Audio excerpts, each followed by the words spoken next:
Module 3, Mga Maikling Kwento. Talaan ng nilalaman ang alon ang bahaghari at si Coco, si Dana, Ella at ang fountain na may magic, ang gintong hardin at ang alagang ibon ni Haring Hugo, si Hil at ang kulisap na si Liwayway, ang mahiwagang niyog ni Onyok, si Ponyo at si Quincy, robot.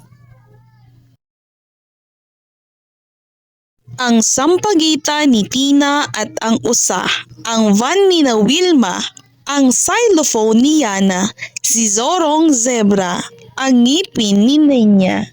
Mga layunin sa pagkatuto. Sa module na ito, ang mga mag-aaral ay inaasahang makapagbasa at makapag-unawa ng mga maikling kwento sa wikang Filipino, makakilala ng mga elemento ng maikling kwento, makapagpahayag ng sariling opinyon at damdamin tungkol sa mga kwentong binasa.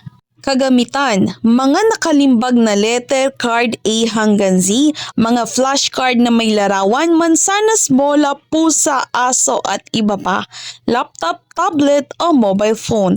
Para sa mga online na gawain, pangkulay, QR code o link para sa online sound game. Halimbawa, ABS Phonics o Starfall Sound Match.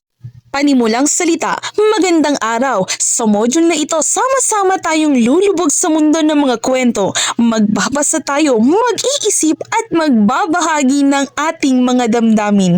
Handa na ba kayong makinig sa mga kwentong kapupulutan natin ng aral at magpapasaya sa ating mga puso? Kung handa na kayo, sabihin nyo, kwento na!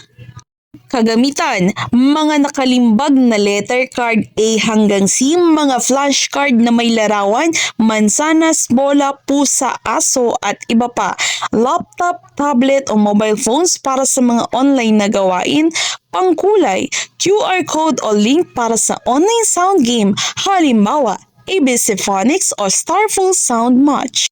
Panimulang gawain, kwento mo, kwento ko, layunin para magkaroon ng koneksyon ang mga estudyante sa isa't isa at sa paksa ng kwento. Pamamaraan, una, sabihin sa mga mag-aaral na mag-isip ng isang maikling karanasan sa kanilang buhay na may aral o importanteng mensahe. Pangalawa, hatiin ang klase sa maliit na grupo, 3 hanggang 4 na estudyante.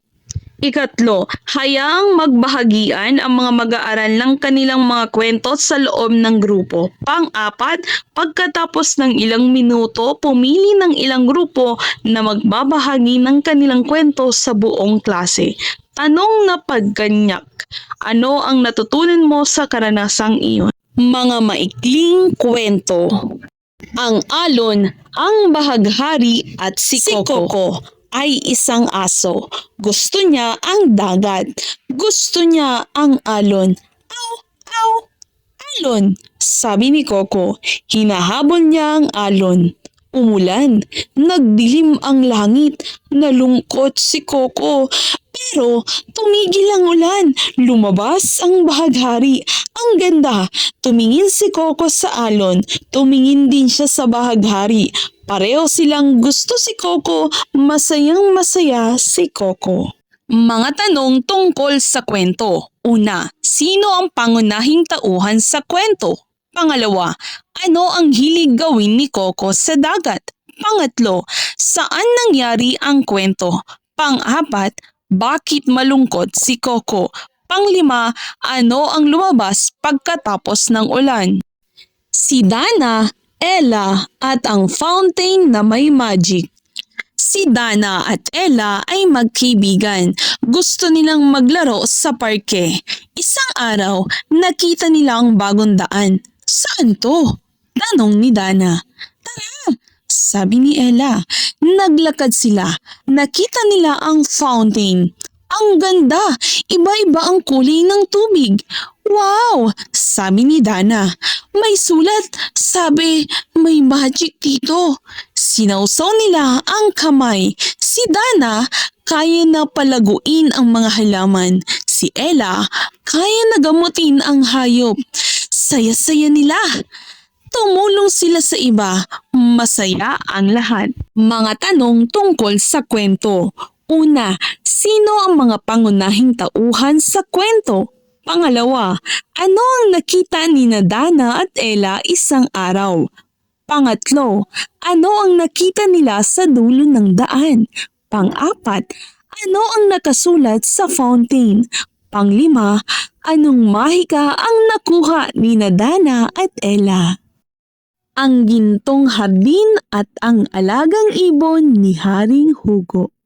Si Haring Hugo ay may alagang ibon. Gusto nilang naglalakad sa gintong hardin. Isang araw, namatay ang ibon. Nalungkot si Haring Hugo. Nawalan ng kislap ang mga hardin. Si Prinsipe Igor, anak ni Haring Hugo, ay may ideya. Gumawa siya ng puso yari sa kahoy. May nakaukit na kawangis, alaga niyang ibon. Binigay niya ito kay Haring Hugo. Kumislap ang puso, gumanda muli ang hardin. Natuto si Haring Hugo alalahanin ang alaga sa kanyang puso. Mga tanong tungkol sa kwento. Una, sino ang pangunahing tauhan sa kwento? Pangalawa, ano ang madalas gawin ni Haring Hugo sa gintong hardin? Pangatlo, ano ang nangyari sa ibon ni Haring Hugo? Pang-apat, sino ang nagkaroon ng idea para pasayahin si Haring Hugo? At panglima, ano ang ginawa ni Prinsipe Igor para kay Haring Hugo? Si Hill at ang kulisap na si Liwayway. Hill ay mahilig maglaro sa kakahuyan. Isang araw, nalibang siya kakalaro at hindi niya napansing papagabi na.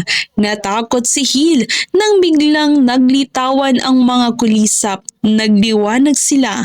Sinamahan nila si Hill sa pag-uwi. Si Liwayway ang kanilang prinsesa. Sabi niya, ako si Liwayway, nais kong makipagkaibigan. Dumating ang nanay ni Hill. Niyakap niya si Hill. Pinagsabihan niya ito, Hill, nag-aalala ako ng husto. Alam mo namang mahal na mahal kita. Nakita ni Liwayway ang nanay ni Hill. Naalala rin niya ang sarili niyang ina. Umuwi na rin si Liwayway. Masaya na si Liwayway. Kapiling ang kanyang inay. Mga tanong tungkol sa kwento. Una, ano ang hilig gawin ni Hill? Pangalawa, ano ang napanatag kay Hill noong nagdilim na? Pangatlo, sino ang kulisap na nakikipagkaibigan kay Hill? Pang-apat, sino ang naalala ni Liwayway? Panglima, bakit naging masaya sina Hill at Liwayway sa piling ng kanilang ina? Ang mahiwagang nyog ni Onyok. Si Onyok ay nakatira sa baryo. Nagtitinda sila ng buko. Isang araw, may matanda. Nahimatay siya. Tinulungan siya ni Onyok. Binigyan niya ng buko ang matanda. Gumaling ang matanda. Nagbagong anyo ang matanda at naging diwata. Ginawa niyang mahiwaga ang nyog ni Onyok. May magic nyog ako. Maaari ka ritong humiling. Humingi si Onyok ng bahay at negosyo. Tumulong din siya sa iba. Masaya si Onyok, masaya ang pamilya niya. Mga tanong tungkol sa kwento. Una, saan nakatira si Onyok? Pangalawa, ano ang ginagawa nila Onyok? Pangatlo, ano ang nangyari sa matanda? Pang-apat, ano ang binigay ni Onyok sa matanda? Panglima, ano ang hiningi ni Onyok sa mahiwagang nyog? Si Ponyo at si Quincy Robot. Lumipat si Ponyo ng tirahan. Wala na siyang kaibigan. Gumawa si Ponyo ng robot. Ang pangalan niya ay Quincy. Si Quincy ay masayang kasama. Kumakanta sila ni Ponyo. Sumasayaw din sila. Pero nasira si Quincy. Hindi na niya maalala si Ponyo. Gumawa si Quincy ng bagong robot para maging kaibigan ni Ponyo. Mahal pa rin ni Quincy si Ponyo. Mga tanong tungkol sa kwento. Una, bakit malungkot si Ponyo? Pangalawa, ano ang ginawa ni Ponyo para hindi malungkot? Pangatlo, ano ang pangalan ng robot? Pang-apat, Ano ang ginawa nila Ponyo at Quincy? Panglima, ano ang nangyari kay Quincy? Ang sampagitan ni Tina at ang usa. Si Tina ay umakyat sa puno nang biglang nabali ang sanga. Bumagsak si Tina. Dumaan si Uno na usa. Sinalo ni Uno si Tina. Hindi nasaktan si Tina. Salamat, Uno, sabi ni Tina. Tumakbo si Uno. Nakita ni tatay si Tina. Niyakap niya si Tina. Binigyan ni Tina si Uno ng kwintas na gawa sa sampagita. Simula noon, sila ay naging matalik na magkaibigan. Mga tanong tungkol sa kwento. Una, sino ang mga pangunahing tauhan sa kwento? Pangalawa, saan nangyari ang kwento? Pangatlo, ano ang problema sa kwento? Pang-apat, paano nalutas ang problema? Panglima, ano ang naging wakas ng kwento? Ang van ni na Wilma. May van si Wilma, kasya ang 15. Mahiwaga ang van ni Wilma. Matibay ito kahit luma na. Sa kanyang paglalakbay, maraming gustong sumama. Ngunit nang pumunta sila sa lupain ng mga rosas, agad niya itong pinitas. Nagalit ang diwata. Bawal palang pitasin ang rosas. Humingi ng tawad si Wilma. Itinanim niya ulit ang mga rosas. Mula noon, nagpapaalam na si Wilma, gumagalang siya sa iba. Mga tanong tungkol sa kwento. Una, ano ang mayroon si Wilma? Pangalawa, ilan ang kasya sa van ni Wilma?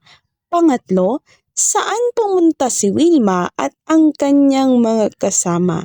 Apat, ano ang ginawa ni Wilma sa mga rosas? Panglima, ano ang natutunan ni Wilma? Ang xylophone ni Yana. May xylophone si Yana. Gusto niya tumugtog. Masaya si nanay pag tumutugtog si Yana. Nasira ang xylophone. Nalungkot si Yana. Tumugtog si Yana ngunit gamit na ang bote at lata. Masaya pa rin si nanay. Sa kaarawan ni Yana, ang regalo ni Ina, xylophone na maganda. Mga tanong tungkol sa kwento. Una, ano ang mayroon si Yana? Pangalawa, sino ang masaya kapag tumutugtog si Yana? Pangatlo, ano ang nangyari sa xylophone ni Yana? Pang-apat, ano ang ginamit ni Yana para tumugtog ulit? At panglima, ano ang regalo ni nanay kay Yana sa kanyang kaarawan? Si Zorong Zebra. Si Zoro ay isang zebra na laging takot. Takot sa kaluskos, takot sa lahat. Isang araw, nadapa si Zoro. May buhok sa ulo niya. Buhok ito ng isang leon.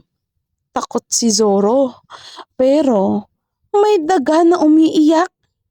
Inaapi siya. Nilakasan ni Zoro ang loob niya. Sinabi niya, "Tigil!" Tumakbo ang mga daga. Akala nila leon si Zoro. Salamat kay Zoro, hindi natakot si Doding daga. Si Zorong Zebra ay matapang na. Mga tanong tungkol sa kwento. Una, ano si Zoro? Pangalawa, ano ang nararamdaman ni Zoro? Pangatlo, sino ang nakita ni Zoro na umiiyak? Pang-apat, ano ang ginawa ni Zoro para tulungan si Doding? At panglima, ano ang natutunan ni Zoro sa kwento? Ang ngipin ni Ninya. Mahilig si Ninya sa candy. Kumakain siya nito sa umaga, sa tanghali at kahit bago matulog sa gabi. Isang araw, sumakit ng matindi ang ngipin ni Ninya. Aray! Sigaw ni Ninya. Pumunta sila sa dentista. Sabi ng dentista, alagaan mo ang iyong ngipin. Iwasan ang kumain ng candy. Dahil dito, mas inalagaan ni Ninya ang kanyang ngipin. Mga tanong tungkol sa kwento. Una, Ano ang hilig ni Ninya? Pangalawa, kailan kumakain ng candy si Ninya? Pangatlo, ano ang nangyari kay Ninya isang araw? Pang-apat, saan pumunta si Ninya? Panglima, ano ang sinabi ng dentista kay Ninya? Pangwakas na salita, napakahusay ng inyong ipinakitang galing sa Module 3. Hindi lamang kayo mahusay sa pagbasa ng mga kwento, kundi pati na rin sa pag-unawa ng mga ito. Subukang gumawa ng sarili ninyong mga kwento. Sana ay ipagpatuloy ninyo ang pagbabasa at pagbabahagi ng inyong mga ideya. Bawat isa sa atin ay may kwentong dapat ibahagi sa mundo.